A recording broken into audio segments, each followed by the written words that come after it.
बिस्मिल्लाहिर्रहमानिर्रहीम, अस्सलाम वालेकुम। आप देख रहे हैं मुबश्शिर लुकमान यूट्यूब चैनल। मैं हूं मुबश्शिर लुकमान। और एक तरफ मोहम्मद अली सतपारा की खबर सुनने के लिए पूरी कौम बेताब है और हर कोई एक दूसरे से पूछ रहा है कि अली सतपारा की खबर आई, तो दूसरी तरफ कुछ लोग इस हसास इशू पर गलत खबरें फैला के इंतहाई गैर यकीनी सूरत हाल पैदा कर रहे हैं और लोगों के जज्बात शिकनी कर रहे हैं। कभी अली सतपारा के 2008 की तकरीब की तस्वीर शेयर कर दी जाती है, उस पर लिखा होता है कि अली सतपारा ने बर्फ़ में 200 घंटे गुजार के एक रिकॉर्ड कायम कर दिया और वो ज़िंदा हैं। कभी ट्विटर अकाउंट ना सिर्फ अली सतपारा बल्कि इनके बेटे के नाम पे भी अब अकाउंट्स बन गए हैं और झूठी सच्ची हर लम्हे की रिपोर्टिंग की जा रही है। इस वक्त सूरत हाल ये है कि जॉन स्नोरी और JP मोहर की फैमिलीज़ पाकिस्तान में और हुकूमत पाकिस्तान और दीगर स्टेक होल्डर्स 10 दिन गुजारने के बावजूद अपने तमाम वसाइल जदीद टेक्नोलॉजी समेत अपनी पूरी कोशिश कर रहे हैं कि लापता को पैमाओं को जल्दी ढूंढा जा सके। मोहम्मद अली सतपारा के ट्विटर अकाउंट से की जाने वाली ट्वीट के मुताबिक सार सैटेलाइट से मुतालिक जो एपिक्स कमेटी 17 अक्टूबर को गिलगित में होगी, the government and the other stakeholders are still putting their best efforts to find out the missing climbers. A meeting of the Apex Committee regarding SAR will be held on 17th Feb in Gilgit. Please avoid any premature statements and keep away from fake reports. Management. जबकि इस हवाले से virtual और physical base camp की जो press release जारी की गई है, उसमें तो ये कहा गया कि अगर दुनिया के दूसरे ऊंचे तरीन पहाड़ K2 को सर्दियों में सर करना मुश्किल है, तो इस मौसम में लापता को पैमाओं को ढूंढना भी एक बहुत बड़ा चैलेंज है। हमने सैटेलाइट तस्वीर का मुशाहिदा किया, सार सैटेलाइट टेक्नोलॉजी का इस्तेमाल किया, सैकड़ों तस्वीरों को स्कैन किया, कई नए पॉइंट्स का दौरा किया, जिन रास्ते से को पैमा गए उस रास्ते का दोबारा मुशाहिदा किया, टेस्टिमोनियल्स चेक किया, टाइमिंग्स भी देखी और इस हवाले से स्पेशलिस्ट्स की मदद हासिल की गई, जबकि पाकिस्तान, आइसलैंड और चिली हुकाम की भी भरपूर मदद हासिल रही। और इस वक्त तारीख का सबसे बड़ा सर्च ऑपरेशन जारी है, इससे पहले इसकी मिसाल नहीं मिलती और सब टीम वर्क और इससे बढ़कर इनका लाजवाल जज्बा उसके बगैर मुमकिन नहीं है। जब रोटरी मशीन्स ख़राब मौसम की वजह से काम नहीं कर रही थी तो पाक फ़ौज ने F-16s भेजे ताकि फ़ोटोग्राफिक सर्वेस किए जा सके। हमने साबित किया कि सैट एंड सार टेक्नोलॉजी काम करती है और इसने कई पॉइंट्स ढूंढने में मदद तो की, लेकिन बदकिस्मती से वो फटे हुए स्लीपिंग बैग्स हैं, टूटे हुए टेंट्स और स्लीपिंग बैग, और इनमें से कोई भी अली सतपारा और उसकी टीम के नहीं थे। उसके अलावा इसमें एक अहम प्रेस कॉन्फ्रेंस का भी जिक्र किया गया जो पीर को होना थी, लेकिन कहा जा रहा है कुछ वजूहात की बिना पर उसको डिले किया गया और शायद बुध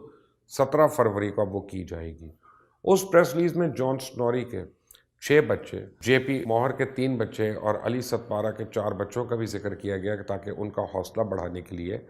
अच्छी मेमोरीज़ को शेयर किया जाए और गलत खबरों से इज्तनाब किया जाए। इतने दिन गुजरने के बाद भी लोग किसी मुआवजे के इंतज़ार में हैं, लेकिन को पैमाई का तजुर्बा रखने वाले, जिसमें उनके अपने बेटे शामिल हैं, वो इस बात पे मुत्तफिक हैं कि इतने दिन किसी का -50 टेम्परेचर में सर्वाइव करना बहुत ही मुश्किल है, मुआवजे से कम नहीं है। बहुत से लोग ये वजह जानने की कोशिश कर रहे हैं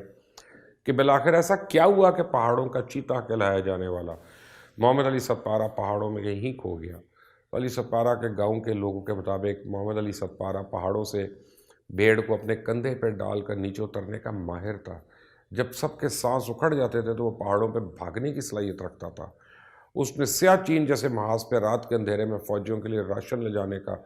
काम किया और वो माहिर था उसमें। ऐसी कौन सी गलती हो गई? अब उस हवाले से कहा जा रहा है कि अली सतपारा और टीम को पता था कि चंद घंटे के बाद मौसम बहुत ख़राब हो जाएगा, उनके पास चंद घंटे हैं कि वो समिट मुकम्मल कर लें या वापस कैंप तक महफूज मकाम पर पहुँच जाएँ। और को पैमाई में ये फ़ैसला ही तमाम नताइज का ज़िम्मेदार होता है। अली सतपारा के बेटे के मुताबिक जब उन्होंने सफ़र शुरू किया तो 20 से 25 लोग उनके साथ थे, लेकिन बॉटल नेक तक पहुँचते पहुँचते सबके असाब जवाब दे चुके थे और वो वापस आ गए। अली सतपारा का तो कहना था कि अगर नेपालीज हमारी ज़मीन पे आके सर्दियों में हमारा पहाड़ सर कर सकते हैं तो हम क्यों नहीं कर सकते, और इस बात का उन्होंने बरमला कई दफ़ा इजहार किया। और इसलिए एक कोशिश 25 जनवरी को की जब सतपारा और टीम को 7,800 फुट की बुलंदी से ख़राब मौसम की वजह से वापस आना पड़ा, लेकिन सतपारा बहरहाल उसे हर हाल में सर करना चाहते थे और बगैर ऑक्सीजन के। नेपलीज को पैमाओं को ये खुशनसीबी थी कि उन्हें बहुत अच्छी वेदर विंडो मिल गई थी। उसके बाद K2 का मौसम बहुत खुखार हो गया और BBC के मुताबिक अली सतपारा के बेटे शाहिद सतपारा ने कहा कि जब मेरा ऑक्सीजन रेगुलेटर ख़राब हुआ